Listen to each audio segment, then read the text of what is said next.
Сәлеметсіздер ме? Бүгін бізге складымызға Пернем Кенжебековна деген кісі клиентіміз келді. Осы кісіден бір сұхбат алайық. Пернем Кенжебековна, қандай результаттар алдыңыз? Ұнай ма екен осы продукция сізге? Сәлеметсіздер. Әрине ұнайды. Бұл продукция мен ғашықпын.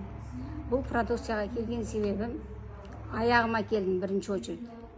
Панкратит, асқазаным түнде мен нан жеп жатсам, обязательно оны құсатымын. Көк шай ішіп сөйтіп жататымын. Қазір мен панкратитім кетті. Аяғым жақсы, 7-те шығып, кіріп жүре аламын. Өте жақсы, көп жаяу жүремін. Оның алдында да айтып кеткен болатымын. Менде өтімдегі тасым түсті. Енді результат жақсы. Менде өте результат жақсы. Сол себептен барлықтарыңызға осы өнімді алып ішуге шақырамын. Барлықтарыңызды ішіңіздер. Денсаулықтан артық ештеңе жоқ. Денсаулық үшін алып ішіңіздер. Рахмет үлкен.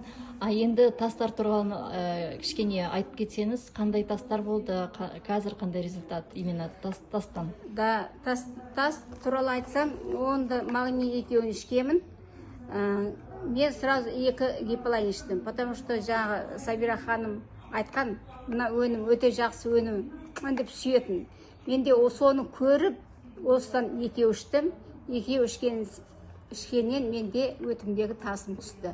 Ол тастар 20 жыл бұрын айтқан маған, тасың бар деп. 20 жыл бұрын менде түскем. Сол тасты айтатын, сен өлгенде өзі бірге кетеді деп. Жоқ, ол уже менен шықты, денсаулығым жақсы. Тастың көлемі 1 сантиметр, екіншісі 0,67. Сол тастан қазір менде қалғаны 0,37. Ой, Аллаға шүкір. Күшті ма? Күшті. Рахмет. Ішіңдер, тазаланыңдар, жазылыңдар. Пархайте дейді орысша, пархайте. Аумин. Жұмыс істеңдер.